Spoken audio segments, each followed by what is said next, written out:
السلام علیکم ورحمۃ اللہ وبرکاتہ۔ نالج ویلی کے دوستوں، امید کرتا ہوں تمام دوست خیر عافیت سے ہوں گے۔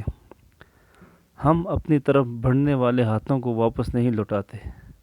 دوستی کا ہو تو ملا لیتے ہیں اور دشمنی کا ہو تو کاٹ دیتے ہیں۔ دور حاضر میں جسے ہم سوشل میڈیا پر نہایت شہرت پاتے دیکھ رہے ہیں، وہ الطغرل غازی ہے۔ یہ نہ صرف ایک نام بلکہ آج کے لوگوں کے خون میں دوڑتے جذبے کی مانند ہے۔ وہ کہتے ہیں نا، جس کا کوئی خواب نہیں اس کا کوئی مستقبل نہیں۔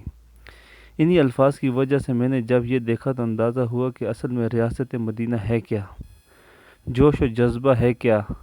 آج ہم اتنے نا امید اور پریشان کیوں ہیں؟ اس کی وجہ یہ ہے کہ آج کے نوجوان میں نہ تو جنگ لڑنے کا جذبہ ہے اور نہ ہی دین سے لگن۔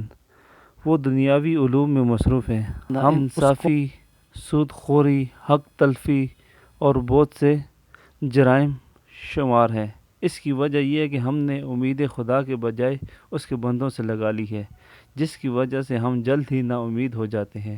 حق کی راہ پر چلنے والوں کو میرا رب کبھی تنہا نہیں چھوڑتا۔ سمجھنے کی بات کچھ یوں ہے کہ ایک بہادر جنگجو الطغرل غازی کیسے بنا، اس کو اتنی فتوحات حاصل کرنے کا جذبہ کیسے ممکن ہوا؟ تو سنیے، یہ کائی قبیلے کے رہنے والا سردار سلیمان شاہ اور بہادر ماں ہائمہ کا بیٹا تھا۔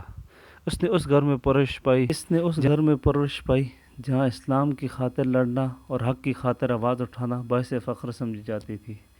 اس نے اسی راستے پر چلتے اپنے والد سلیمان شاہ کو دیکھا، جو حق کی خاطر اپنی جان تک دینے کے لیے تیار رہتے، اور اس نے ایک بہادر جنگجو اور پراعتماد ماں کی گود میں پرورش پائی۔